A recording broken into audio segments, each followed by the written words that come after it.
अयोध्या के एक संत थे,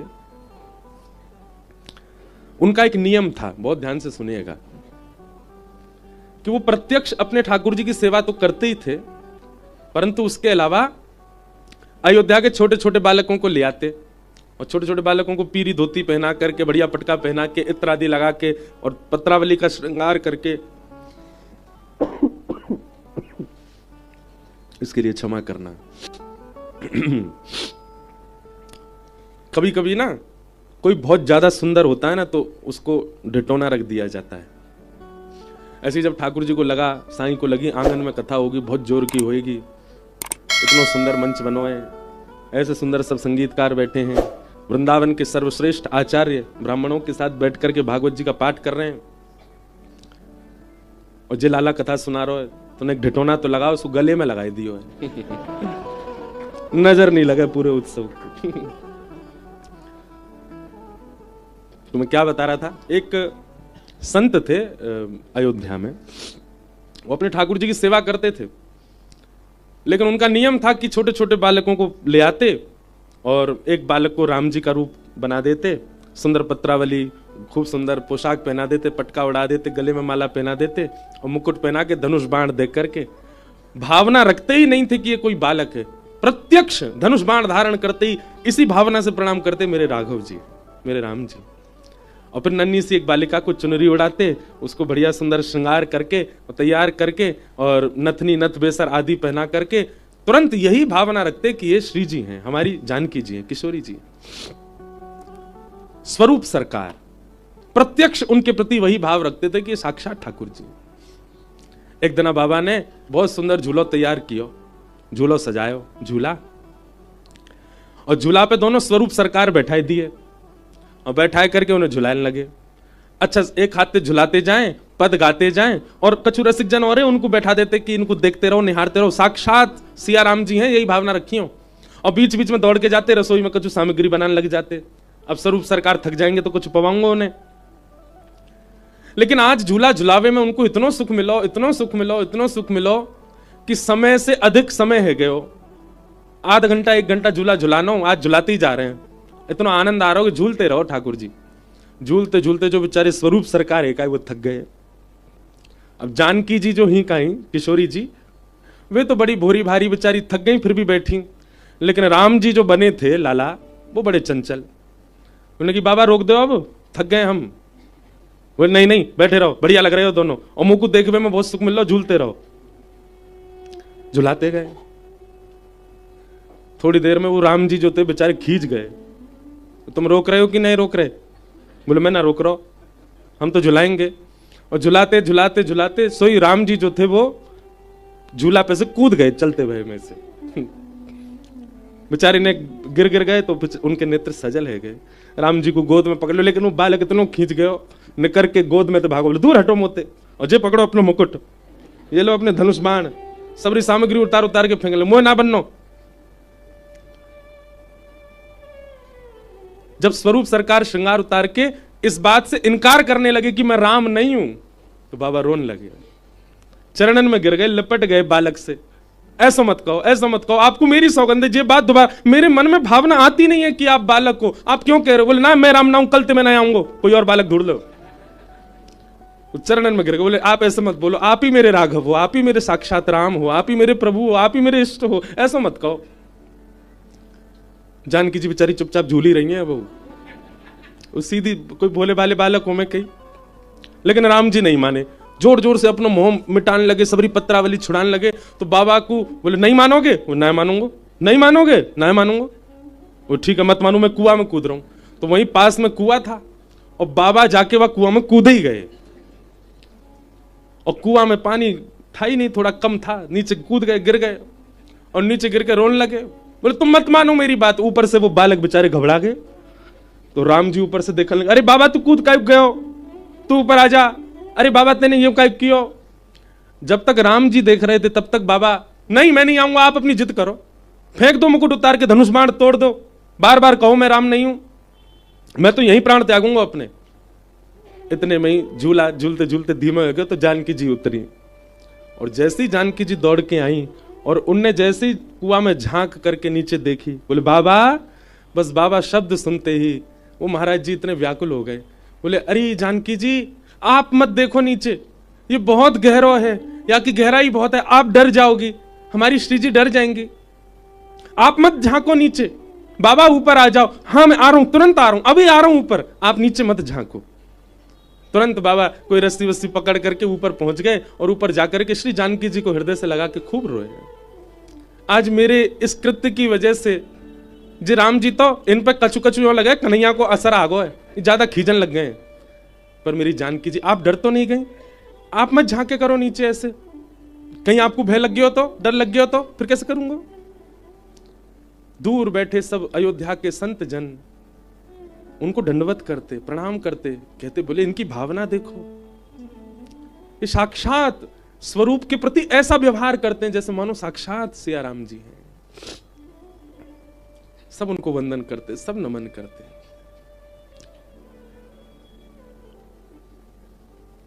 और एक दिन ऐसे ही स्वरूप सरकार बनते बनते कोई अयोध्या के बालक को ले आते, स्वरूप बनाते, एक दिन प्रत्यक्ष श्री राम जी ही उनके हाथ में आ गए और उनका स्वरूप बना करके जब बैठाया, आज बाबा को कुछ अलग ही दर्शन है रहे। दर्शन कराते कराते जैसे भोग पधरायो, श्री ठाकुर जी ने स्वयं पाके अपनो झूठो पवायो और श्री जी और जानकी ने लीला ऐसी करी, वही रूप को दर्शन करते करते वे महाराज जी वहीं भगवत धाम गमन हो गए और श्री राघव जी उनको अपने संग ले गए, अपनी लीला में प्रवेश कराया।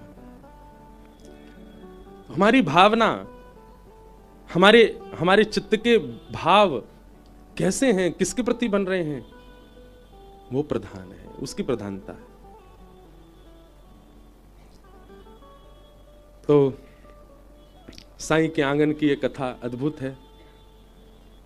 हमारे कोकिल साईं अपने मनस्थ भाव में, मानसी भाव में श्री जानकी जी को विरह ना हो, इस भावना से कोकिल बन के जाते थे। ऐसे पूज्य श्री साईं को हम बारंबार, हमारे सिंधी समाज में संतों को साईं कहते हैं, इसलिए बार बार साईं शब्द का प्रयोग होता है। ऐसे पूज्य साईं को हम प्रणाम करते हैं। उनके आंगन में अपनी वाणी पवित्र करने का यह अवसर मिल रहा है। प्रथम दिवस की कथा कल महात्म्य से प्रारंभ हुई, अब प्रथम स्कंद से हम लोग कथा क्रम में प्रवेश करें। बोलो वृंदावन बिहारी लाल। जन्माद्यस्य यतोऽन्वयादितरतः चार्थे स्वविज्ञस्वराट् तेने ब्रह्म हृदय आदि कवये मुह्यन्ति यत्सूरयः तेजो वारिमृदां यथा विनिमयो यत्र तृषगो मृषा धाम्ना स्वेन सदा निरस्तकुहकं सत्यं परम धीमहि। भागवत जी का प्रथम श्लोक है, जन्माद्यस्य यतोऽन्वयादितरतः।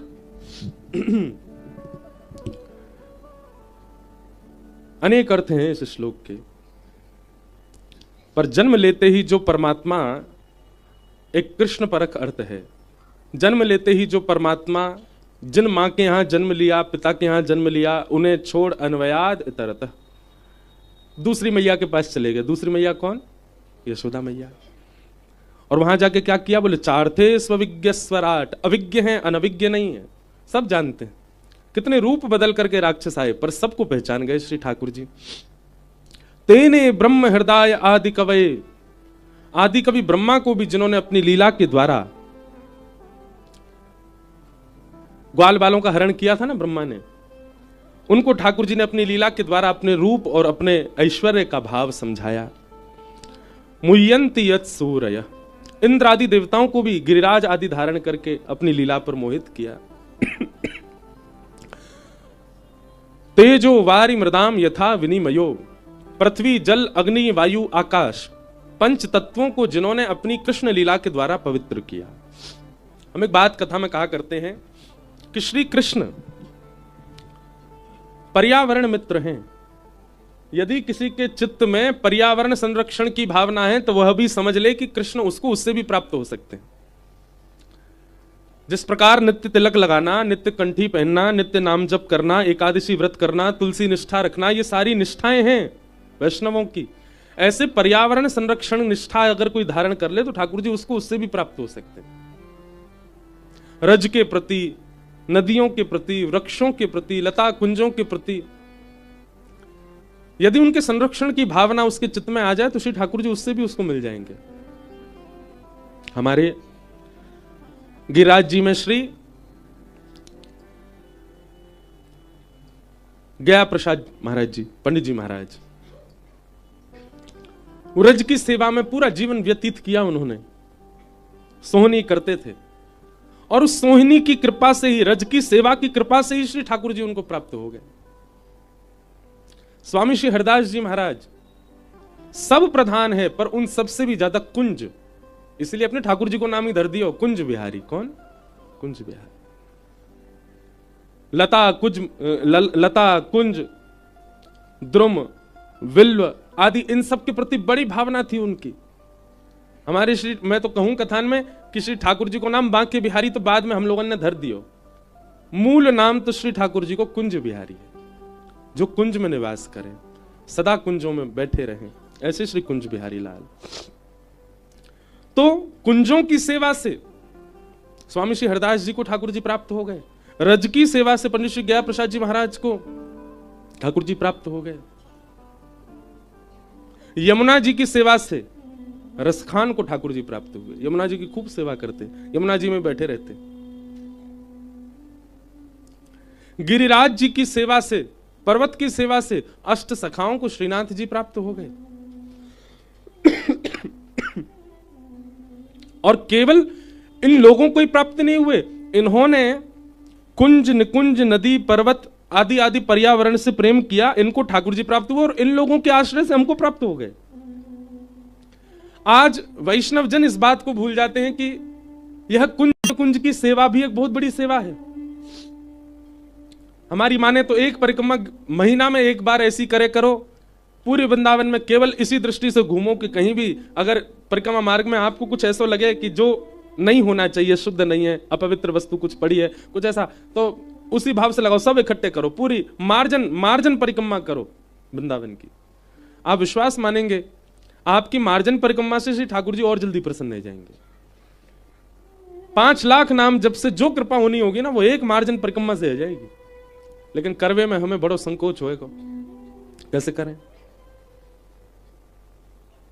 हमारी तो भावना यही, अभी कथा में आने से पहले वृंदावन के सब पद देखता हूं, सब पदों में एक ही बात है, कुंज निकुंजों के भाव, कुंजों की सेवा, निकुंजों में ठाकुर जी ऐसे करते। आज कुंज निकुंज रज भी नहीं बची वृंदावन में, रज भी खत्म होती जा रही है। इन सब के प्रति हमें भावना प्रकट करनी है, तभी ठाकुर जी प्रसन्न होंगे। भगवान श्री कृष्ण स्वयं तेजो वारी मृदाम यथा विनिमयो, पृथ्वी जल अग्नि वायु आकाश सबको पवित्र कर रहे हैं, और हम इन सबको अपवित्र करते हुए ठाकुर जी को प्राप्त करना चाह रहे हैं। वृंदावन, जिस भूमि में आप इतना आना चाहते हैं, उसका नाम ही वन है, पर वह भी वन नहीं बचा। अब हमें चिंता करनी चाहिए इस बात की। तेजो वारि मृदाम यथा विनिमयो, भगवान ने अग्निपान की, वायु को पवित्र किया तृणावर्त के वध के द्वारा, जल को पवित्र किया कालियानाग के वध के द्वारा, कालियानाग संहार के द्वारा, आकाश को पवित्र किया महाराज के द्वारा, पृथ्वी को पवित्र किया मृदभक्षण लीला के द्वारा। इस प्रकार श्री कृष्ण ने पंच तत्वों को पवित्र किया कृष्ण लीला में। और तेजो वारि मृदाम यथा विनिमयो यत्र शर्गोम मृषा, 3 स्थानों की लीला प्रमुख है, व्रज, द्वारिका और हस्तिनापुर। धामना स्वेन सदा निरस्त कुहकम सत्यम परम धीमहि। अपने धाम जाने से पूर्व, स्वधाम जाने से पूर्व जिन्होंने उद्धव को ज्ञान उपदेश किया, ऐसे परम सत्य श्री कृष्ण को हम बारंबार प्रणाम करते हैं। सत्यम परम धीमहि। भागवत जी के पहले श्लोक में ठाकुर जी का नाम नहीं है, केवल इतना कहा सत्यम परम धीमहि, जो परम सत्य है मैं उनका ध्यान करता हूं। इसके पीछे कारण क्या है? वेद व्यास जी महाराज अत्यंत विशाल बुद्धि वाले हैं। उन्होंने विचार किया कि अगर मैं किसी एक देव का पक्ष लेकर के कुछ लिखूंगा तो कहीं अन्य देवों के मन में प्रतिस्पर्धा ना आ जाए। वेद व्यास जी लिखने बैठे हैं भागवत, तो सब देवताओं के मन में आ रहा है हमारा नाम आवे, हमारा नाम आवे, प्रथम अक्षर में हमारा नाम आवे, प्रथम श्लोक में हमारा नाम आवे। वेद व्यास जी ने विचार किया यदि किसी एक देव का नाम लिखूंगा तो सब सोचेंगे कि वही परम है, वही श्रेष्ठ है, तो मैं ऐसा कुछ लिखूं कि सब देवताओं को लगे कि भाई किसी का पक्ष भी नहीं लिया और सब प्रसन्न भी हो गए। वेद व्यास जी महाराज लिखते हैं सत्यम परम धीमहि, इसको भी विवेक बुद्धि कहते हैं बंधुओं। हमारे किसी कृत्य से एक प्रसन्न हुआ लेकिन अनेक रुष्ट हुए, उसको विवेक युक्त क्रिया नहीं कहते। अनेक प्रसन्न हो गए, एकाद रुष्ट हो गए, फिर भी ठीक है, लेकिन वह भी पूर्ण विवेक नहीं है। लेकिन सब प्रसन्न भी नहीं हुए और सब सम भी हो गए, सबके मन को लगा ठीक है, चलो अच्छा है, ऐसी क्रिया को विवेक कहते हैं। वेद व्यास जी महाराज जब श्लोक लिख रहे थे भागवत जी का पहला, 33 कोटि देवता देख रहे हैं किसका नाम लिखा जाएगा पहली बार, पहले श्लोक में। वेद व्यास जी ने मन में विचार किया एक का नाम लिखूंगा तो बड़ी बवाल होगा, ऐसा कुछ लिखूं कि सबको समता लगे चित्त में। तो लिखते लिखते वो कहते हैं जो जन्म आदि से परे है, जिसके आगे सब देवता मोहित रहते हैं, ब्रह्मा आदि देवता भी जिसकी लीला पर मोहित रहते हैं, पृथ्वी जल अग्नि वायु आकाश से जो परे है, बल्कि इनका निर्माण जो करता है, ऐसा जो भी परम सत्य तत्व है मैं उसको प्रणाम करता हूं, मैं उसका ध्यान करता हूं। नाम नहीं लिखा, सीधी बात है, अंकित ठाकुर जी को कर रहे हैं, पर फिर भी कहीं देवताओं के मन में कोई भाव ना आ जाए, इसलिए सत्यम परम धीमहि। एक भाव तो ऐसा है, दूसरा भाव ऐसा है कि मानो श्री वेद व्यास जी महाराज सत्यम परम धीमहि कह करके हमें यह बात अंकित करना चाहते हैं कि सब सत्य हैं, पर श्री कृष्ण परम सत्य हैं, वो विशेष सत्य हैं। कहां तक है, हम आप सब लोग भी अपने आप को कभी कभी सत्य मान लेते हैं, हमें लगता है कि मैं भी सत्य हूं, आप भी सत्य हो, पर हम त्रिकाला बाधित हैं, तीनों काल का वाद्य होते हैं हम, लेकिन ठाकुर जी काल से बाधित नहीं है। जब ये कोई नहीं था तब भी वो थे, जब सब हैं तब भी वो हैं, जब कोई नहीं रहेगा तब भी वो रहेंगे, इसलिए वो परम सत्य है। और 3 बार सत्य की वंदना भागवत में हुई, प्रारंभ में, मध्य में और विश्राम में। प्रारंभ में भी कहा सत्यम परम धीमहि, विश्राम में भी कहा सत्यम परम धीमहि, और मध्य में तो 9 बार सत्य कहा। सत्यव्रतम सत्यम त्रिसत्यम सत्यस्य योनिम निहतम च सत्ये सत्यस्य सत्य मृत सत्य नेत्रम सत्यात्मकम त्वाम शरणम प्रपन्ना। ऐसे परम सत्य श्री कृष्ण को हम प्रणाम करते हैं, वंदन करते हैं। बंधुओं, भागवत जी का एक स्वरूप सुनेंगे आप। ये पहले आपको परब्रह्म से परिचय करवाएंगी। पहले के 3 दिन की कथा कैसी होगी, ये परब्रह्म कौन है उनका परिचय दिलाएंगी आपको, और फिर वही परब्रह्म हमारे कैसे हो सकते हैं, चौथे दिन से वैसी कथा होती है। वही परब्रह्म हमारे लाला कैसे बनेंगे, हमारे मित्र कैसे बनेंगे, हमारे सखा कैसे बनेंगे, हमारे प्रियतम कैसे बनेंगे, वो चौथे दिन से प्रारंभ हो जाता है। ऐसी भागवत की लीला। अगर हम परब्रह्म उनको नहीं मानेंगे तो कहीं ना कहीं हमसे अपराध बनेगा, इसलिए पहले परब्रह्म जानो और फिर वही परब्रह्म छछिया भरी छाछ पे नाच नचायो कैसे बन जाते हैं, उसके प्रति आगे बढ़ाते हैं। भागवत जी के पहले श्लोक में सत्यम परम धीमहि, ऐसे परम सत्य श्री कृष्ण का हम ध्यान करते हैं। भागवत जी के दूसरे श्लोक में विषय, अधिकारी, संबंध और प्रयोजन 4 बातें बताई कि धर्म प्रोजित कई तवोत्र परमो निर्मत्सराणाम सता वैद्यं वास्तवमत्र वस्तु शिवदं तापत्रयो मूलनम्। श्रीमद्भागवते महामुनि कृते किं वा परैरीश्वर सद्यो हृद्यवरुध्यते त्रिकृतभिः शुश्रूषुभिस्तच्छणा। बहुत ध्यान से सुनो। सबसे पहली बात, भागवत का विषय क्या है, क्यों सुनते हैं हम कथा, वो बात अलग है कि आपने किस लिए कथा कराई, क्या कारण था, वो एक अलग विषय है आपका। पर मूलतः भागवत जी का उद्देश्य क्या है, विषय क्या है, धर्म प्रौजित के तवोत्र परम। एक बात हम बहुत स्पष्ट करना चाहते हैं सब लोगों के लिए।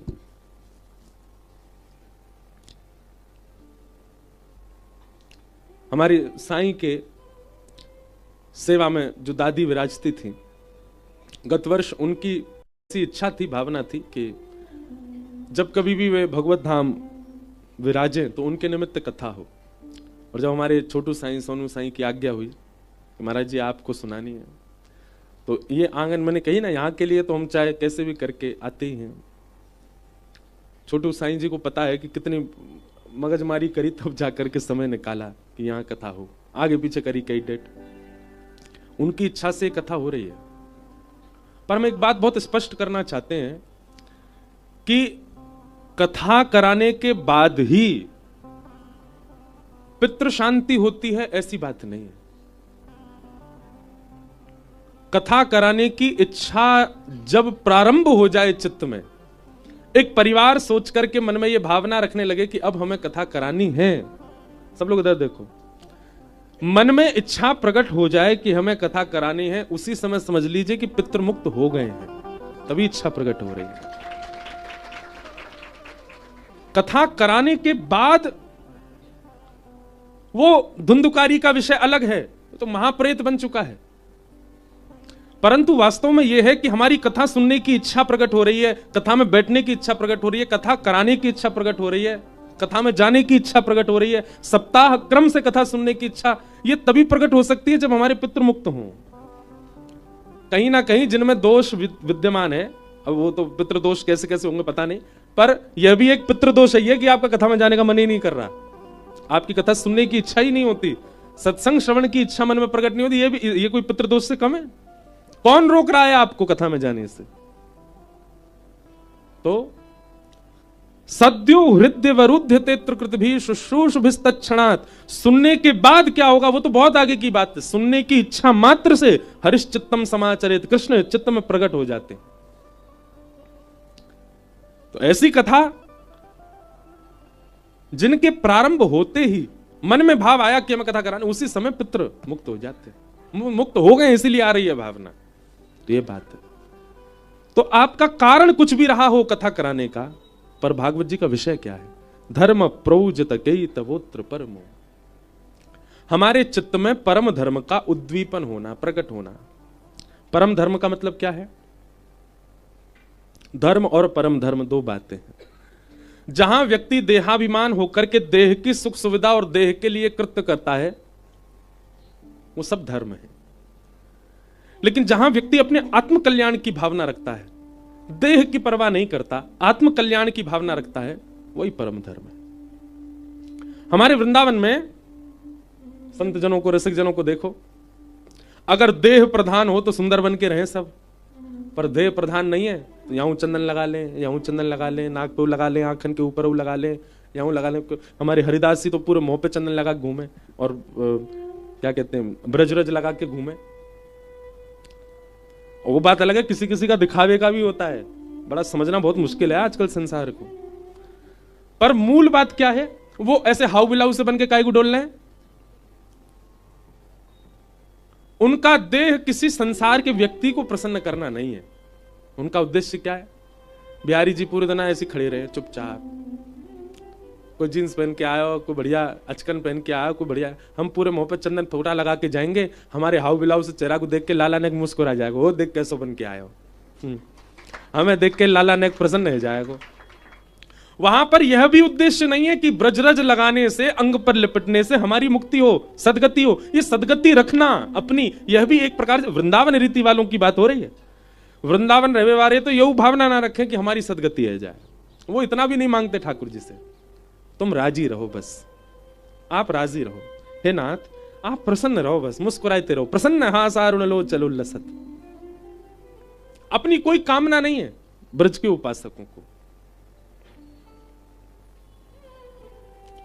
दूसरी बात मैं कभी कभी कथा में कहता हूं, वे इसलिए ऐसे बन के रहते हैं मानो ठाकुर जी के आगे जाके यूं दिखा रहे हो, देखो हमने गुदरी पहन रखी है, देखो लाला हमने एक ही सॉल लपेट रखी है, अभी सर्दी भयंकर आ जाएगी फिर भी नंगे पांव डोलेंगे। ऐसे वस्त्र वेशभूषा धारण करके रहेंगे, लाला हम तब तक ना पहनेंगे ज्यादा जब तक तू आके ना पहनावे को, जब तक तू कृपा ना करेगो। ज्यादा ना तू रीझ जाएगो, तेरे मन में आ जावेगी, तू आए के पहना देगो, बाद ना धारण कर लेंगे, स्वीकार कर लेंगे।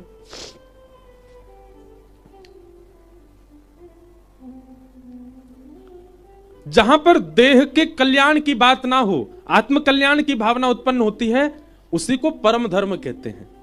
श्रीमद् भागवत सुनने वाला व्यक्ति अगर देहाभिमान शून्य नहीं हो रहा है तो इसका मतलब वो कथा नहीं सुनता, वो केवल आडंबर कर रहा है कथा में आके।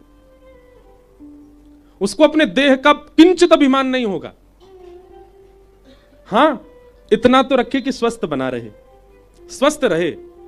कई लोग इस बात को इस रूप में भी ले जा सकते हैं ना, महाराज जी खूब खाओ फिर तो धुआंधार, बढ़ रहा पेट तो बढ़न दो, बढ़ रहा शरीर तो बढ़न दो। आपने कहा देहाभिमान शून्य मत बनो, देह का अभिमान मत करो कि ये पतला हो दुबरा हो, ये भी तो एक अभिमान है। नहीं, देह अगर बढ़ रहा है खा खा करके तो यह भी तो देह अभिमान है। आपने जीव का अभिमान कर रखा है।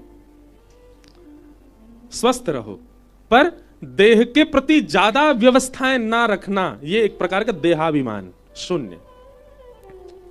मैंने कैसा पहना है, मैं कैसा दिख रहा हूं, मैं कैसे चल रहा हूं, कैसे बोल रहा हूं, मेरा रूप कैसा, मेरा स्वरूप सौंदर्य कैसा, इसके प्रति जो बहुत चिंतित रहता है, ऐसा व्यक्ति भगवत प्राप्ति नहीं कर सकता। भगवत प्राप्त व्यक्ति तो सामान्य रहेगा। और एक बात और बताऊं आपको, जैसे ही व्यक्ति देहाभिमान शून्य होता है ना, अपने आप सुंदर होता चला जाता है। उसके रूप की कांति, उन्होंने कोई फेयर एंड लवली नहीं लगाया होता। हमारे ब्रज के संतों को देखो आप, गोरीलाल कुंज वाले पूज्य महाराज जी, कभी जाके उनका दर्शन करो। साबुन भी नहीं लगाया होगा कभी, केवल रज से ही स्नान कर लेते होंगे, पर उनके गाल ऐसे लगे मानो जैसे कितने सेब खा रखे होंगे, सेब खाए खाए के गाल लाल लगे। नहीं, जैसे ही देहाभिमान शून्य होते हैं तो भजन ही सौंदर्य प्रकट करने लगता है। हमारे पूज्य श्री मलुक पीठ वाले महाराज जी श्याम वर्ण के हैं, पर उनके मुखमंडल में एक ऐसी कांति है, एक ऐसा तेज है, उसके प्रति आकर्षण अपने आप सहज बन जाता है। परनिश्री गया प्रसाद जी महाराज, उनका रूप विलक्षण था। देहाभिमान शून्य जिस दिन आप होने लग जाते हैं, आपका रूप अपने आप सुंदर होने लग जाता है। आपके हस्त कमल, आपके चरण कमल, आपका कोई एक अंग भी दिख गया, उसी से लगता है कि बस अब कल्याण उद्धार हो गया हमारा। श्री हितरवंश महाप्रभु, नरवाहन ने केवल उनका इतना रूप देखा था, इतना। राधा वल्लभ जी के सामने बैठ के भोर का पद गा रहे थे और तभी नरवाहन आ गया पीछे से। नरवाहन ने जैसे ही लता गुल्मों को अपनी तलवार से अलग किया तो झाड़ियों की आवाज हुई, तो महाप्रभु जी ने केवल ऐसे देखा। यहां नरवाहन खड़ा है, जहां श्रीनाथ जी खड़े ना, ऐसे बिल्कुल पीछे, ऐसे बस इतना मुख किया था। नरवाहन को कितना दिखा? इतना दिखा। केवल इतने रूप देखने मात्र से नरवाहन ने अपना चोरी डकैती जो भी उसके गलत कार्य सब छोड़ दिए, परम वैष्णव हो गया। श्रीमद् भागवत जी का यही विषय है। देह प्रधान ना करके अपनी आत्म प्रधान मान करके उसके कल्याण की भावना रखना, यह भागवत जी का विषय है। भागवत जी को सुनने वाला व्यक्ति किंचित भी देहाभिमानी है तो वो सुनता नहीं है, केवल आडंबर कर रहा है।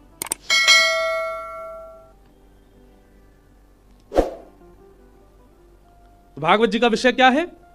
निर्मत सराणाम धर्म प्रोजित कई तवोत्र परमो, हमारे चित्त में परम धर्म का उद्दीपन होना, आत्म कल्याण। ये देह तो बाह्य है, पर इस देह के अंदर एक आत्मा है, उसके कल्याण की भावना मन में प्रकट हो जाना होती है। हम सबके चित्त में आत्म कल्याण की भावना उत्पन्न होती है, पर पता कब होती है? जब हम बहुत भोग भोग लेते हैं। एक सीमित उम्र हमारी निकल जाती है, 50, 55, 60 जब हो जाते हैं, उसके बाद हमको लगता है अब भोग विलास थोड़ा कम कर देना चाहिए, अब संसार के भोग भावों में रहना कम कर देना चाहिए, अब थोड़ा सामान्य रहना चाहिए, अब थोड़ा भैया जीवन हमारा अब अंत की ओर बढ़ रहा है, थोड़ा भजन पूजन कर लेना चाहिए। तब जाकर के हमारे मन में आत्म कल्याण की भावना आती है, जब जर्जर हो गए। मतलब घर में आग लग गई, अब कुआं खोद रहे हैं कि अब पानी डाल करके इसको बुझा दें। घर में आग लगने के बाद कुआं खोदोगे तो क्या होगा? जल जाएगा घर। श्रीमद् भागवत जी जिस समय आप सुनने प्रारंभ करें, उसी समय से देहाभिमान शून्य हो जाए और मन में यह भावना उत्पन्न हो जाए, अब अपना कल्याण करना है, अब भगवत प्राप्ति करनी है, अब श्याम सुंदर से मिलन होना चाहिए, और उसी मार्ग पर चलने लग जाएं। यही है परम धर्म,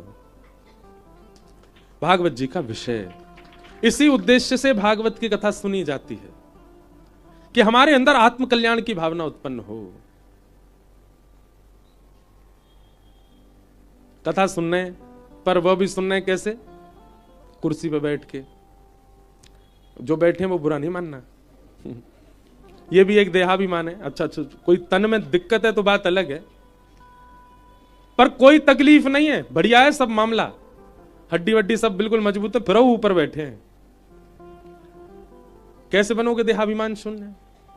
कथा तो सुन रहे हैं पर थर्मस में चाय भर के लाए हैं, जैसी भजन कीर्तन होगा चुपचाप एक घूंट पी लेंगे। कैसा देहाभिमान। एक बार मेरी कहीं कथा होनी थी तो बहुत बड़े उद्योगपति थे जो कथा करा रहे थे, तो मेरे को क्या बोलते, बात हुई तो बोले महाराज जी अपनी कथा 3 बजे शुरू हुआ करेगी। मैंने कहा हाँ। कितने बजे तक चलेगी? मैंने कहा 6, 6:30, मन ज्यादा लग गया तो 7। तो हम चाहते महाराज जी 5 बजे इंटरवल हो। मैंने कहा मतलब? बोले 3 से 5 कथा और फिर 5 से 5:30 चाय नाश्ता पकौड़ा बंडा आदि सब चले, 5:30 बजे फिर कथा शुरू 7 बजे। मैंने वाह, मैंने कोई पिक्चर है इंटरमिशन होगा बीच में? और बात हम क्या कर रहे हैं देहाभिमान शून्य होने की, और बीच में चाय पीनी है लोगों को। भैया एक बहुत सुंदर पद है, करी गोपाल की सब होए।